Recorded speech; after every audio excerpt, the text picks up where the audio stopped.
Hello and welcome to Reviews. As always, I'm Plume Noir, and you'll notice by the table, yes, I am indeed at work. I am in the lab. I actually had a little break today before I had to come back to work, so I went to the comic shop. And as you know, yesterday was Christmas, so New Comics Wednesday got pushed to Thursday, and so that would make today Boxing Day. And if you don't know what that is, hello, fellow Americans.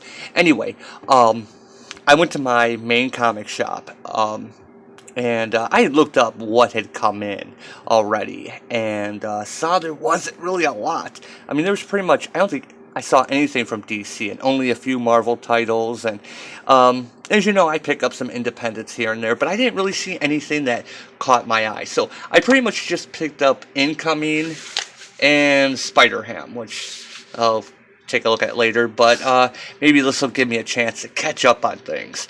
But I didn't look at the price of this when I looked up online. It wasn't until I got to the register and it rung up. And it's like 100 pages. It's pretty thick. It's not quite cardstock, but it is, maybe it is cardstock. It is a thicker cover. But this is a $10 book. Now, let me stop for a second. I want to talk about the word ambivalent. Now, a lot of people use that word, they misuse the word actually, when they mean apathetic. Apathetic, of course, means you really couldn't care any less about something. You can just walk away. It's not even on your mind. But ambivalent means, having two or more emotions on something, usually conflicting. And that is the best way I can sum up this book. Because I read this, I had a little break before I had to go back to work, and I read this, and I was pissed off. I was really, really mad. And then I thought about it a little bit more. I went back to work, and I thought about this, and I realized this is actually genius on Marvel's part. And I guess I got to give them some respect for actually having the balls to do this. Because I'm going to tell you, this book is garbage. You don't spend $10 on this. You see, if you're old enough, maybe you'll remember something called Marvel Age. Not Marmalade, but Marvel Age. That was a monthly book. It was only sold at comic shops. It didn't make it to the newsstands, right? And it was basically a monthly book put out by Marvel talking about upcoming books as well as behind the scenes stuff. Sometimes they'd have interviews with creators, and it was the same price as a regular book, maybe a couple cents less. I want to say it was like around 65, 75 cents when books were, can you believe that? 75 cents for a 22-page comic. And that book was basically Marvel self-shilling and getting paid to do it. And, now with the internet, you can just go on their website and see what's coming up. But it's not quite the same. I don't really like Marvel's website. I don't like DC's website. I find them, pretty lifeless. They don't have a soul to it. Whereas Marvel Age was kind of like an entire issue of bullpen bulletins. They talked about, the books coming up, and they generated excitement. And sometimes when the book would actually come out, you would see differences, like from what they previewed versus what actually showed up on the pages. And they would have upcoming storylines and talk about that sort of thing. Now, why do I bring this up? Because that was about the same issue as a regular comic. And you could pick that up and see, oh wait, this storyline looks interesting that's coming up in Daredevil. Maybe I'll check that out. Or, hey, they're talking about this new artist named Jim Lee that's on Alpha Flight. Let's go ahead and take a look at issue 51 of Alpha Flight. Yes, these are the things that are stuck in my memory.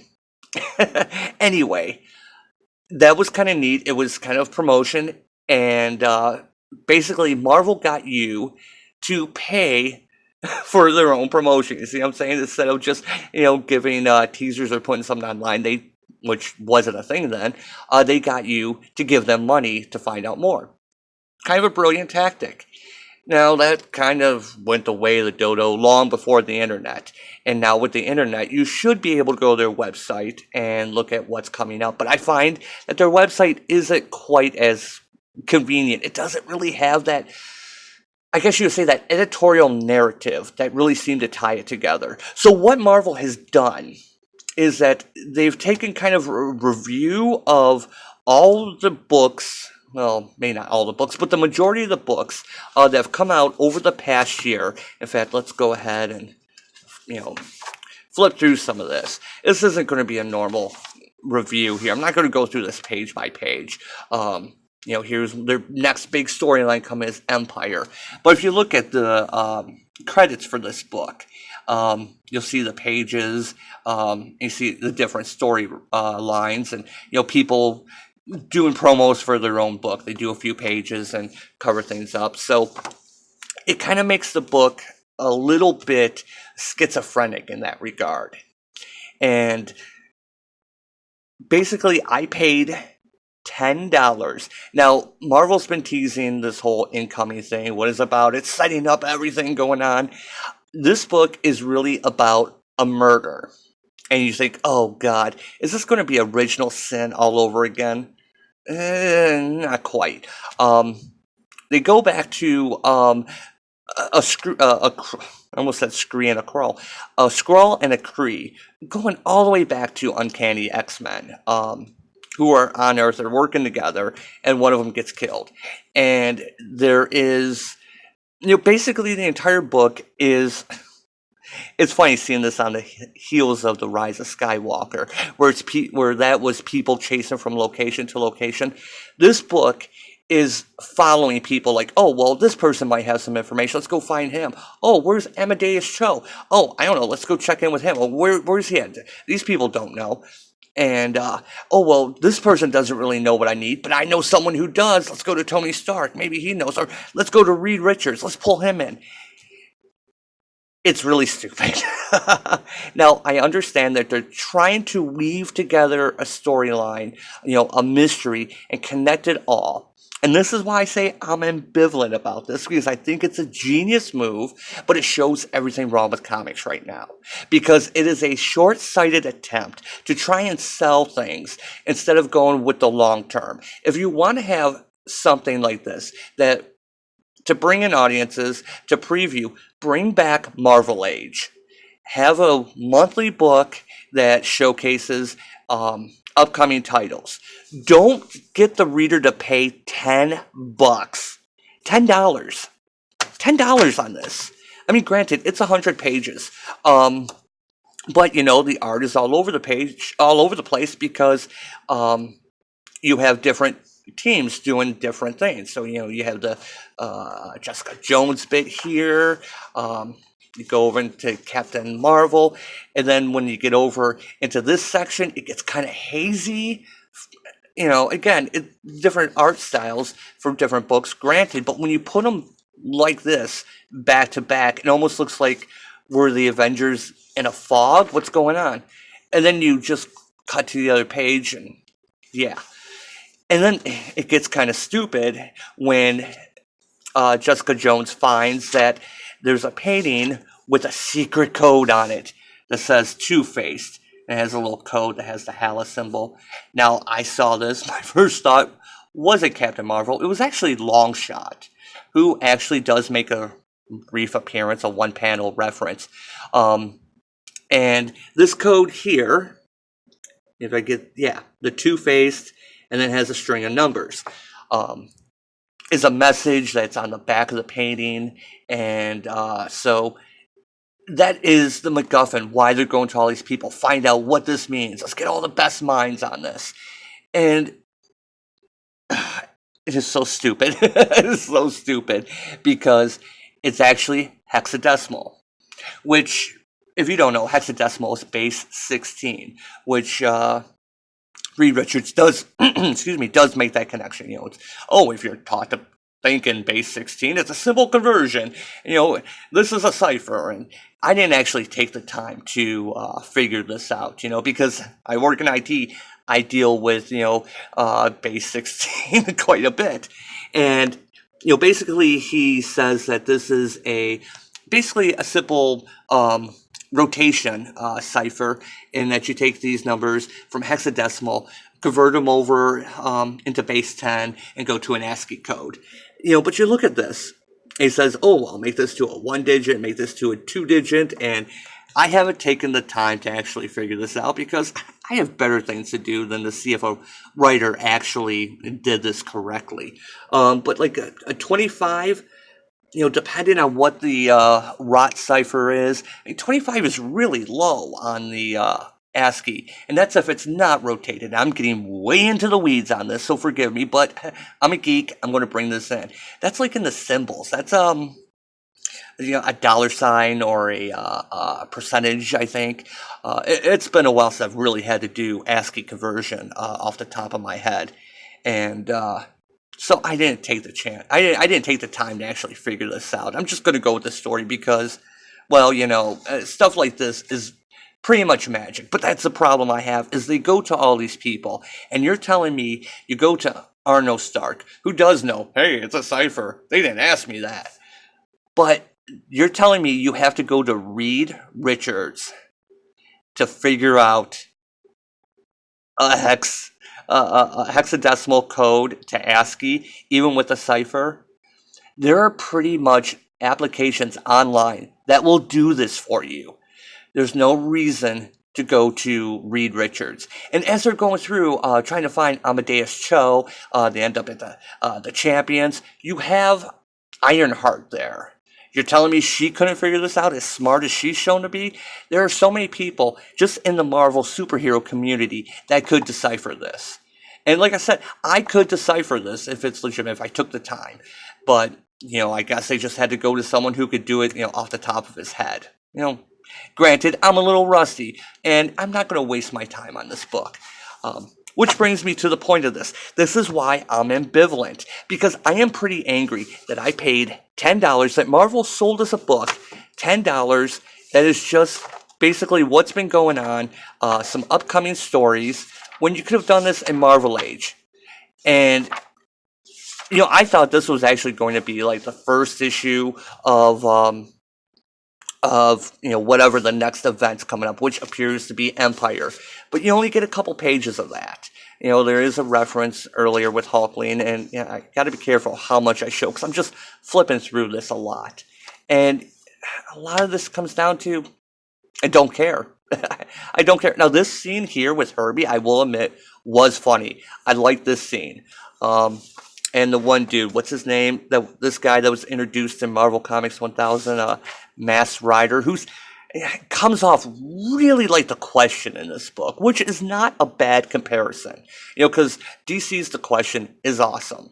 And so if Marvel has a character, although he does look a little too on the nose, to be honest, just a starry mask, from the skin of eternity instead of a faceless mask, which it could just as well be.